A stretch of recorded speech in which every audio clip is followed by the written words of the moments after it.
قدیم مصر کی سرزمین پر ایک ایسا حکمران گزرا جس کا نام تاریخ میں فرعون کے لقب سے ہمیشہ کے لیے بدنام ہو گیا۔ فرعون دراصل مصر کے بادشاہوں کا لقب تھا، مگر جس فرعون کا ذکر قرآن مجید میں بار بار آیا ہے وہ وہی ظالم حکمران ہے جو حضرت موسیٰ علیہ السلام کے مقابل کھڑا ہوا۔ یہ فرعون طاقت، دولت اور غرور کی انتہا پر تھا، مگر انجام کے اعتبار سے دنیا کا سب سے بڑا عبرتناک کردار بن گیا۔ فرعون مصر کا مطلق العنان بادشاہ تھا۔ اس کے محلات، خزانے، فوجیں اور غلام بے شمار تھے۔ اس نے اپنی حکومت کو مضبوط رکھنے کے لیے لوگوں کو طبقات میں تقسیم کر رکھا تھا۔ ایک طبقہ اس کی اپنی قوم قبطی تھا جو اقتدار میں شریک تھی، جبکہ دوسرا طبقہ بنی اسرائیل تھا جو غلامی اور مظالم کا شکار تھا۔ فرعون بنی اسرائیل سے سخت مشقت کے کام لیتا، ان پر ٹیکس لگاتا، ان کی توہین کرتا اور ان پر ہر طرح کا ظلم روا رکھتا۔ وقت گزرنے کے ساتھ ساتھ اس کے دل میں غرور اس حد تک بڑھ گیا کہ اس نے خود کو خدا سمجھنا شروع کر دیا۔ وہ لوگوں سے کہتا، میں ہی تمہارا سب سے بڑا رب ہوں۔ یہ وہ لمحہ تھا جب اس نے تمام حدیں پار کر دیں۔ ایک رات فرعون نے ایک خوفناک خواب دیکھا۔ اس نے دیکھا کہ بنی اسرائیل میں ایک لڑکا پیدا ہوگا جو اس کی سلطنت کے زوال کا سبب بنے گا۔ اس خواب نے فرعون کو ہلا کر رکھ دیا۔ اس نے فوراً حکم جاری کر دیا کہ بنی اسرائیل میں پیدا ہونے والے ہر لڑکے کو قتل کر دیا جائے اور لڑکیوں کو زندہ چھوڑ دیا جائے۔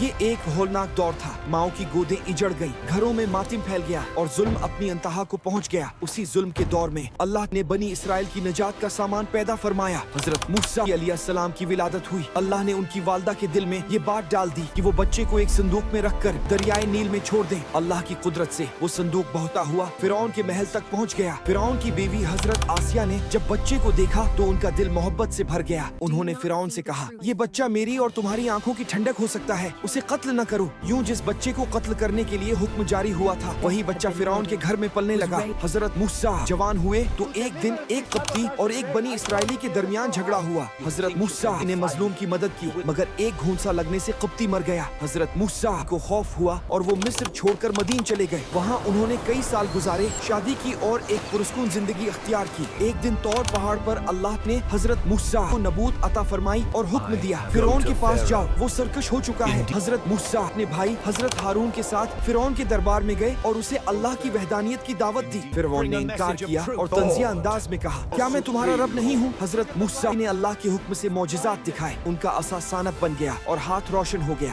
فرعون نے مقابلے کے لیے جادوگر بلائے، مگر جب جادوگروں نے حق دیکھا تو فوراً ایمان لے آئے۔ فرعون نے انہیں سولی، قتل اور اذیت کی دھمکیاں دی، مگر وہ ثابت قدم رہے اور شہادت پا گئے۔ فرعون نے پھر بھی ہٹ دھرمی نہ چھوڑی۔ اللہ نے مصر پر مختلف عذاب نازل کیے، طوفان، ٹڈیاں جوئیں، مینڈک پانی کا خون بن جانا۔ ہر عذاب کے وقت فرعون وعدہ کرتا کہ ایمان لے آئے گا، مگر عذاب چلتے ہی پھر سرکشی شروع کر دیتا۔ آخرکار اللہ نے حضرت موسیٰ کو حکم دیا کہ بنی اسرائیل کو لے کر رات کے وقت مصر سے نکل جائیں۔ فرعون اپنی فوج کے ساتھ پیچھے آیا۔ اللہ کے حکم سے سمندر دو حصوں میں تقسیم ہو گیا اور بنی اسرائیل گزر گئے۔ جب فرعون سمندر میں داخل ہوا تو پانی واپس مل گیا۔ ڈوبتے وقت اس نے کہا، میں ایمان لایا موسیٰ کے رب پر، مگر اب بہت دیر ہو چکی تھی۔ فرعون پانی میں غرق ہو گیا۔ اللہ نے فرعون کی لاش کو محفوظ رکھا تاکہ آنے والی نسلیں عبرت حاصل کریں۔ آج بھی فرعون کی کہانی انسانیت کو یہ سبق دیتی ہے کہ غرور انسان کو تباہ کر دیتا ہے، ظلم ہمیشہ ختم ہو جاتا ہے، حق کے مقابلے میں باطل کبھی کامیاب نہیں ہوتا۔